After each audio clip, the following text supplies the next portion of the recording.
दोस्तों क्या हो अगर आपको 14 महीने तक बीच समंदर में एक छोटी सी नाव के साथ छोड़ दिया जाए तो, और उस नाव का कंट्रोल भी आपके हाथ में ना हो। 14 महीने तक ना तो आप किसी से संपर्क कर पाए और ना ही किसी इंसान की शक्ल देख पाए। ना तो आपके पास खाने के लिए खाना हो, ना ही पीने के लिए पानी हो, तो सिर्फ और सिर्फ एक चीज, चारों तरफ तूफानों से भरा भयानक नीला समंदर। ऐसी खतरनाक सिचुएशन में क्या आप सरवाइव कर पाओगे? नहीं ना। लेकिन ऐसा ही कुछ हुआ जॉस सैल्वाडोर एल्वरिंगा के साथ, जो पूरे 468 दिनों तक पैसिफिक ओशियन में फंसे रहे। दोस्तों ये बात तो हम सभी जानते हैं कि समंदर हमारी सोच से भी ज्यादा बड़ा है। हमारी अर्थ के 71% हिस्से में सिर्फ समंदर हैं, जिनमें सबसे बड़ा है पैसिफिक ओशियन, जो 165 मिलियन स्क्वायर किलोमीटर में फैला हुआ है। पैसिफिक ओशियन हमारी सोच से भी ज्यादा बड़ा है। इतना बड़ा कि अगर हम चिली के किनारे से अर्थ में आर पार होल भी करें तो वो होल भी अर्थ के दूसरी तरफ पैसिफिक ओशियन में ही निकलेगा। पैसिफिक ओशियन इतना बड़ा है कि अगर कोई इंसान इसमें खो भी जाए तो उसको ढूंढ पाना और उसका जिंदा बचना नामुमकिन होगा। लेकिन इसी नामुमकिन को मुमकिन कर दिखाया जॉस एल्वाडोर ने। चलिए जानते हैं इनके साथ ऐसा क्या हुआ जो ये पूरे 468 दिनों तक समंदर में भटकते रहे। 17 नवंबर 2012 ये वो दिन था जब जॉस और उनका साथी समंदर में मछली पकड़ने के लिए एक 7 फुट की बोट लेकर निकले। लेकिन उनको क्या पता था कि ये उनकी जिंदगी की सबसे बड़ी गलती होगी। उनका ये प्लान था कि वो समंदर में 30 घंटे बिताएंगे, इसीलिए उन्होंने बोट पर जरूरत का सामान और ज्यादा खाने पीने का सामान भी नहीं रखा था। इनकी बोट पर सिर्फ एक इंजन और एक रेफ्रिजरेटर था जिसे वो मछली स्टोर करने के लिए इस्तेमाल करते थे। अपनी बोट पर सिर्फ एक दिन के खाने पीने का सामान रखने वाले जॉस को क्या मालूम था कि अगले 14 महीने उनके इसी समंदर में गुजरेंगे। सफर शुरू हुए कुछ घंटे बीत चुके थे। जॉस और उनका साथी किनारे से 120 किलोमीटर दूर पहुंच गए, जहां पर उन्होंने अपना जाल बिछा दिया था। लेकिन कुछ ही लम्हों बाद एक भयानक समुद्री तूफान उनकी तरफ आने लगा। जॉस और उनके साथी ने अपनी जान बचाने के लिए जाल को वहीं पर छोड़ा और बोट को किनारे की तरफ बहुत तेजी से भगाया। पूरे 6 घंटे बोट को तेजी से भगाते हुए अब वो सिर्फ किनारे से 20 किलोमीटर दूर थे और उस वक्त सुबह के 7 बज रहे थे।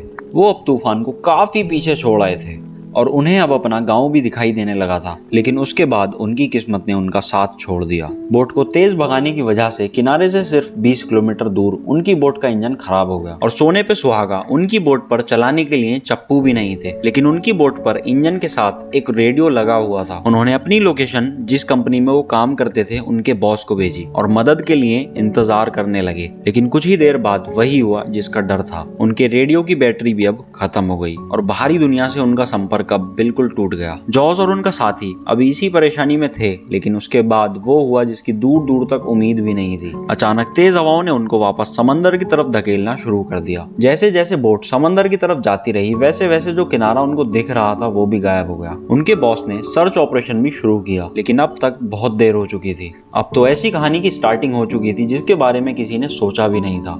जैसे जैसे दिन गुजरते गए सभी को यही लगने लगा कि जॉस और उनके साथी अभी तक जिंदा नहीं बचे होंगे, इसीलिए उस सर्च ऑपरेशन को भी बंद कर दिया गया। इस हादसे को 5 दिन गुजर चुके थे और अब तक हवाओं ने उनकी बोट को किनारे से 450 किलोमीटर दूर धकेल दिया था। अब वो समंदर के ऐसे हिस्से में पहुंच चुके थे जहां से चारों तरफ पानी ही पानी नजर आ रहा था। उनकी हिम्मत अब टूट चुकी थी।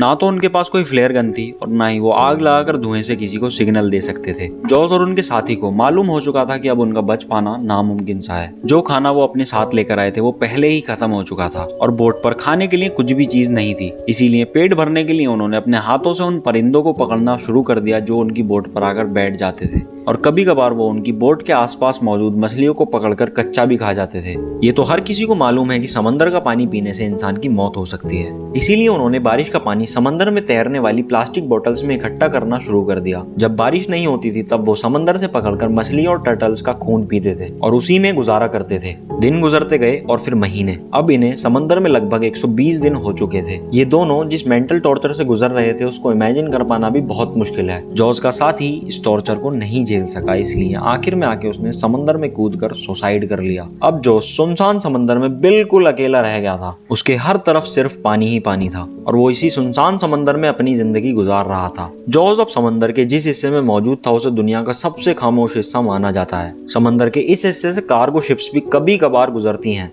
या फिर गुजरती ही नहीं। अब 6 महीने गुजर चुके थे। आखिरकार वो दिन आ गया जब जॉस को समंदर से एक कार्गो शिप गुजरती हुई दिखी। जॉस पिछले 6 महीनों में ये पहली शिप देख रहा था। शिप को देखकर जॉस को अपनी जिंदगी की एक उम्मीद नजर आई। लेकिन शिप के क्रू को जॉर्ज नजर ही नहीं आया और देखते ही देखते वो शिप भी जॉर्ज की नजरों से दूर चली गई और उसके जिंदा बचने की ये उम्मीद भी खत्म हो गई। इस हादसे को अब 11 महीने गुजर चुके थे और जॉर्ज समंदर में 8000 किलोमीटर ट्रेवल कर चुका था। जॉर्ज के कपड़े अब फट चुके थे और सूरज की रोशनी से बचने के लिए उसके पास कुछ भी चीज नहीं थी। जॉर्ज जिन मुश्किलों से गुजर रहा था वो बहुत ज्यादा खतरनाक थी। दिन गुजरते गए और आखिरकार वो दिन आ गया जब जॉर्ज की किस्मत ने उसका साथ दिया। ये दिन था 30 जनवरी 2014, यानी पूरे 14 महीनों बाद जॉर्ज ने अपने आसपास पानी में नारियल तैरते हुए देखे। जॉर्ज ये बात समझ चुका था कि कोई आइलैंड करीब आ चुका है और थोड़ी ही देर बाद वाकई में उसको एक आइलैंड नजर आया। इस डर से कि कहीं ये आइलैंड भी उससे दूर न हो जाए, इसलिए जॉर्ज ने पानी में छलांग लगा दी और तैर कर आइलैंड तक पहुंच गया। जॉर्ज ने 14 महीनों बाद पहली बार जमीन पर कदम रखा था। आइलैंड पर पहुंचने के बाद जॉर्ज को वहाँ एक बीच हाउस नजर आया। जब वो वहाँ पर गया तो उसमें एक वहाँ का लोकल आदमी मौजूद था।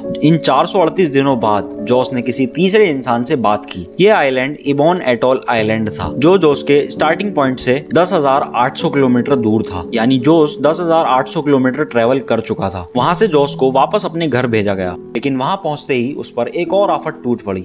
वापस आने के बाद जॉर्ज ने 438 डेज नाम से एक बुक लिखी, जिसमें जॉर्ज ने लिखा था कि उसके साथी ने सुसाइड कर लिया था, लेकिन जॉर्ज पर अपने साथी को मारने का इल्जाम लगाकर उस पर केस कर दिया गया। जॉर्ज के साथी की फैमिली ने जॉर्ज से $1 मिलियन की डिमांड करी, लेकिन ये केस जल्द ही डिनाई कर दिया गया।